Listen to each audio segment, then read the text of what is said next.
Perfect. So I assume that because you're back, you have finished your background and it looks pretty sufficient. Don't worry if it's not as great as you would like it to be. Don't get too frustrated if it's not perfect, because you can make it more perfect. I am also okay with my background not looking exactly the same as the original background. I'm not trying to mimic this perfectly because I've already got the picture, right? I'm trying to do my own interpretation of this. So I am the artist of this piece. Now, there's some things that still need to be done on the background, like adding shadow and some reflections and various other things.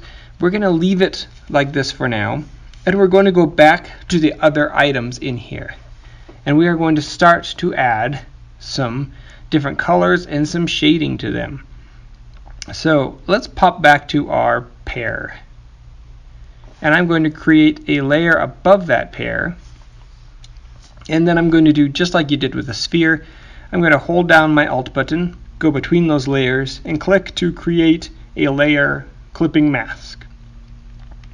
So I could double click on that. I could call it pear detail. Gorgeous. Yeah.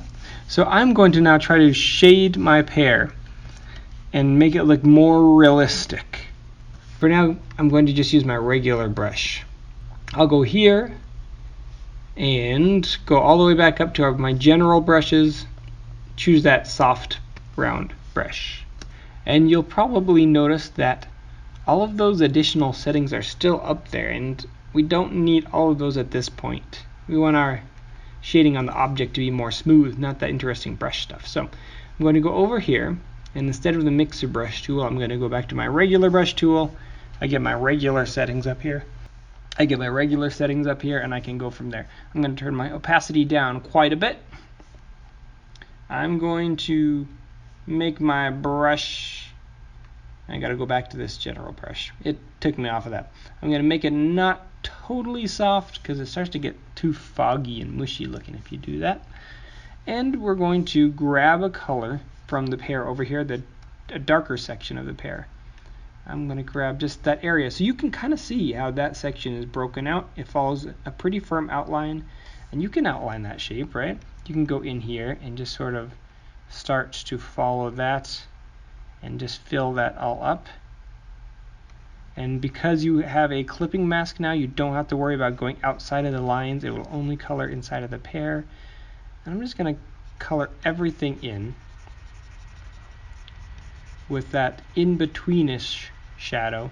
We're just kind of laying down the basic look of it. This is even too low of opacity. It's taken forever to try to fill it up. So I'm going to kick that up a bit, kick my brush up a bit, speed things up by having the correct size of brush, the correct opacity. Once I get that pretty well filled in, kind of how I like, I'm okay with the variation on the edge here. That's kind of cool actually, because the real pear, it doesn't have any hard lines between the two shadows. Then I maybe go in and I grab the darker color and I just start laying that in loosely where I want it to be. You might like to also turn on this tool right here. This turns on pressure sensitivity. So the harder you push, the darker your line is up to the opacity level you've set. So if I turn my opacity up to 100 and push hard, I get that black. If I push lightly without changing my opacity, I can change it like that. So maybe if I turn it to 30 now, and with my Wacom pen, I push more lightly as if you were actually shading with a pencil. And you can get more realistic flow from one thing to another. So I've gone over. If I look back at my image over here, that really dark shadow, it doesn't go all the way up the neck like I've got it. So I can go back and grab that color again and push it down, just painting down more to where I need it to be. And exactly like the sphere, we can grab an in-between color and we can use that color to adjust things even more back and forth until it gets where we need it to be. It takes a lot of looking, alright? So definitely be willing to practice seeing and learning to see things more clearly. I want my edge even darker down here. Just going back and forth, checking it out, looking at what it actually looks like. Then I notice I've got this nice kind of reddish color in here that's a reflection off the table, so I totally want to add some of that in here to my pear. And this is all kind of cheaty. We're just grabbing our colors off of the other side. But it's also a good practice at looking. You'll learn to mix your own colors pretty soon. And actually, after we get the basic shapes laid down here, we'll stop stealing color from here and just only take it from our palette. But also feel free to mix it. You can start with like a base over here, and maybe you want your pear to be a little more yellow or a little more greenish, and that's okay. You can just adjust your color personally however you want.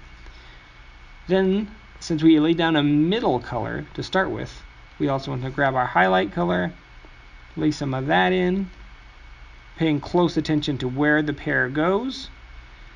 And then in some areas where we have this really bright highlight, like on that neck area, I would want to shrink my brush down a lot and do more detail work right in there. Maybe I need some even brighter light. And you can see that it starts to become much more real looking. And that's just kind of following the process of first lay down your basic shape in a solid color, kind of a middle grade tone that you're going to be working with.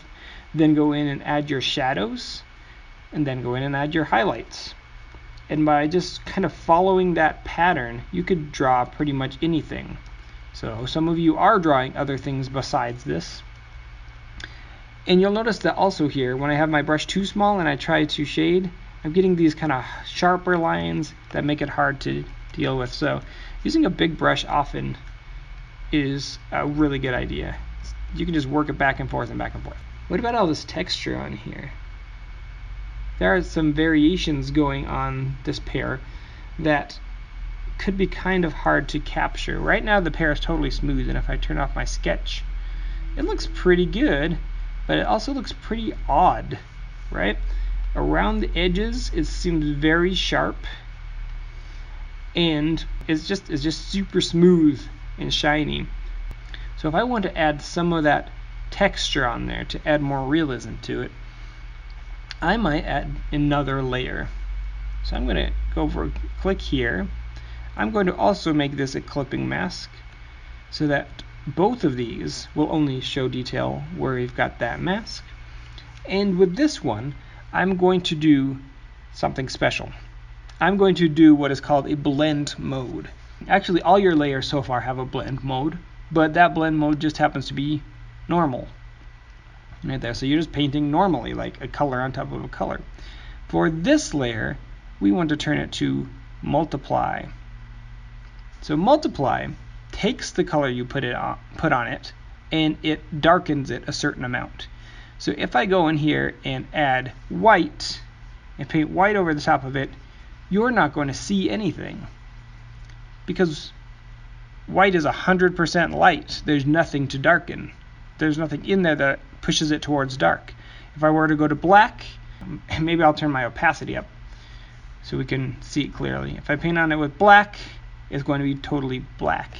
If I paint on it with something in between, I'm going to go over here to gray where it doesn't really have any color to it, and I paint on that with the gray, it's just going to darken up what already exists there. Even if I go to like a blue color, that's totally different. It's not a normal blue, is it? It's like a blue plus darkening. So what we're going to want to do for these speckles and spots all over it, one way if we wanted to paint it directly on, we could sample these darker brown speckles or sample these lighter brown speckles and just kind of tap them all over the place. But I'm going to use this multiply layer because it's just going to darken wherever it happens to fall. I'm going to turn this to brown because that's kind of the color that our spots are. I'm going to make it fairly dark.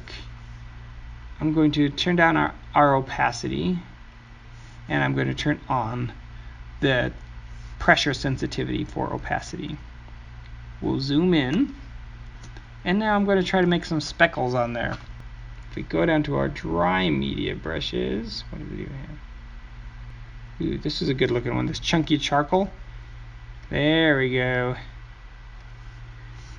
That looks good. It's not exactly what we want.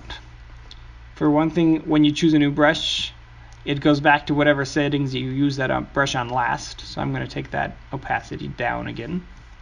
For another thing, I feel like the speckles are too close together. So maybe let's pull up our brush settings.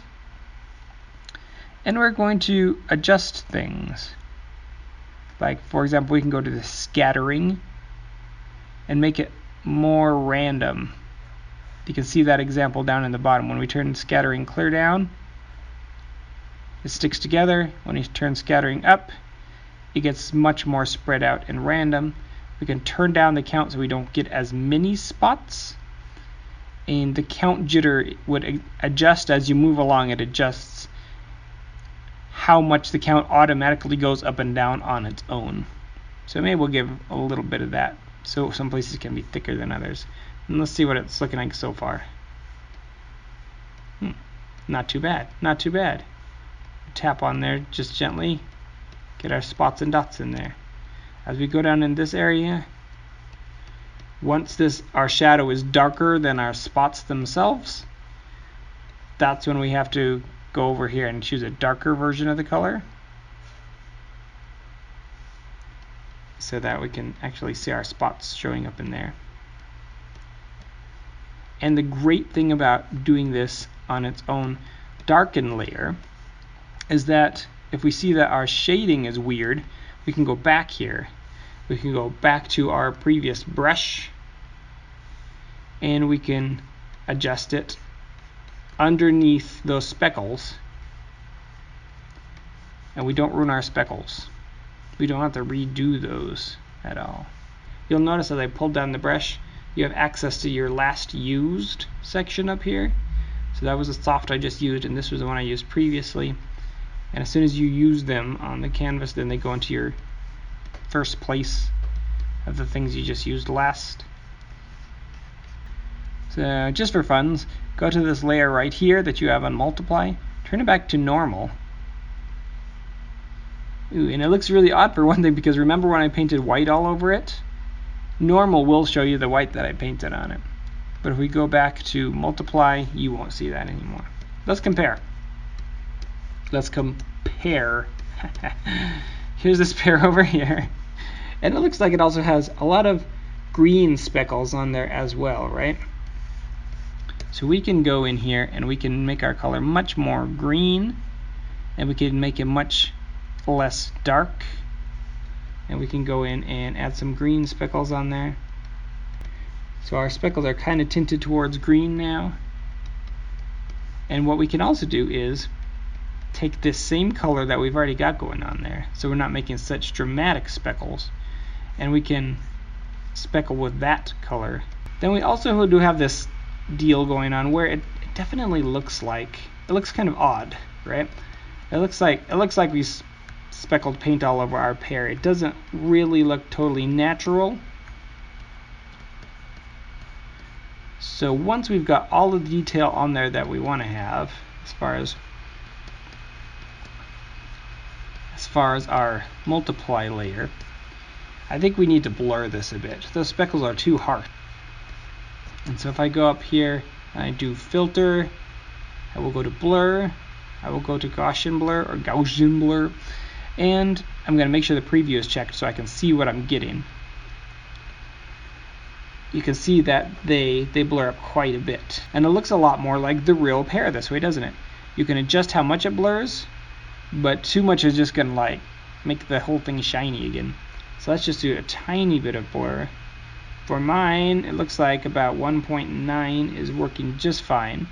Now you might be saying, okay, I'm not doing the pear and the grapes, so why do I need to learn the speckle stuff? So let's see. Do you see any texture on here? If you're doing this, the Wally picture, for example, check out all of that. Wally's got all this great sort of texture down on top of him. And on his head, the whole entire thing's got texture. This table has texture back here where it's in shadow. If we go over again and we look at the skull, ooh, look at all those kind of bumps and divots that are going all over the place here. So you could add some kind of darker texture across the skull as you go, and across the face, even on the background if you wanted to. And now, check out this orange. This orange could be done similar to the pear, except that you probably want to add a lighter area here as well, where your speckles are actually brighter than the orange itself. So if I wanted to do that sort of a thing, which of course I do, I could go back here, I could add a new layer, and this layer, instead of multiply, it is going to be screen. Screen is the opposite. Where multiply adds darker shadows, just darkens what's already below it, screen lightens what's already below it. So if I were to take this here, lighten it up quite a bit, I can add some light speckles on there. You see that? I'll go down here so you can see them. It lightens what's already there.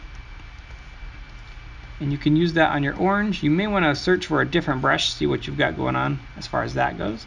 I'm going to also go to filter again for this.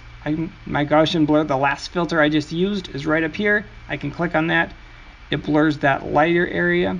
So always remember that all your speckles are on these two layers. And if we turn them off, we go back to our original detail layer that we've got under there. And so I can adjust that at any given time. And in fact, I need to adjust it because I didn't leave this dark spot for the stem. So I've got to grab some darker and go back in there with my regular soft brush and darken that up and paint that in.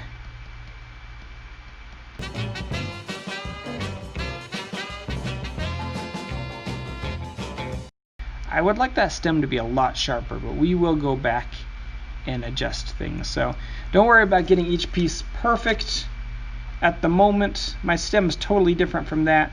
Let's just lay things out, and then we can continue to adjust them and adjust them as we go. The next thing would be to go back in, choose your next thing, if I want to work on the picture, and do the exact same thing. I'll choose my vase layer. I will add a new layer on top of it. I'll hold down Alt to make a clipping mask. And then on top of that clipping mask, I will first block out the shadow with a soft brush by grabbing some shadow color and gently brushing it on there. The shiny stuff needs to be really smooth. The pear's got all these beautiful bumps to it. My shiny picture needs to be totally smooth on its shading. So do what you can first, and then you can use a blur about halfway through and then continue to adjust it. Another way to keep it fairly smooth is to get your brush bigger, turn your opacity up higher with this, so you don't have all these individual lines marking it out. And then you can do more general sections. Again, you might have to go back, right? Maybe it gets too dark and you have to go back with another color and add some of that in there and just get everything all finished up. So I'm going to now, at turbo magic speed, complete my painting, and I would like you to be able to watch along with in just over the course of 2 minutes or so, and I'll explain really quickly what I'm doing, because I think seeing the whole process just very quickly will help you out. So here we have the pen tool. Pen tool lets you draw out a smooth line and create a selection. And now that I've got a selection, it works like a clipping mask, and I can only paint in that area. Then I turn off the selection so I can smooth out that edge, paint out the whole thing. Now I'm starting to look at the shadow and highlight on the main vase there, just sampling colors from the left and painting them in on the right with a pretty big brush so I can get some really smooth colors. It's important that it looks smooth because I need this vase to look shiny, right? So your colors have to be smooth, your shading has to be pretty sleek. Just adjusting the shadows, make sure you get your shadows dark enough, don't be scared to go dark. And right up on the top I see this lip has a really bright highlight, but I had to go back to my base color layer and add some more so that highlight would actually show up, and just refine that. Now I'm ready for all this detail down here. So with the sketch layer turned back on, I use the rotate tool to make it an easier angle to draw it. And then I've gone in and with a multiply layer, I'm just painting a shadow on top of it and refining it, cleaning it up, making them straighter, just a bit at a time, and then erase them out a bit. And then I'm going to put on a screen layer in a moment after I've got those erased. And I'm going to use that screen layer to add the highlights to it. So you can see I'm just working it back and forth, taking away, putting on, and taking away as needed. In fact, in here I'm going to take an eraser and erase a broad section of it there. So those lines are much lighter than they were, so it looks more realistic. Then I put on my screen layer, my clipping mask, but it's set to screen mode, so I can add some light to it, some highlight, and just go over and hit the tops of those reflections to make it look like it's actually curved and much more glossy. Then it's time to finish up this handle a bit more, add the continuation of the shadow, and we move on to the grapes. Same as before, same as everything. Take your base color, add your shadow to it, shadow everywhere it needs to be. Grapes are also going to be pretty smooth, but they have some texture to it that I'm going to have to come back and do. And then I'm going to do the highlights, but I'll do those really shiny parts later on my finish layer. And with that note, why don't you go get caught up to there on yours, and then come back to do the final finishing layer to clean everything up in our last video.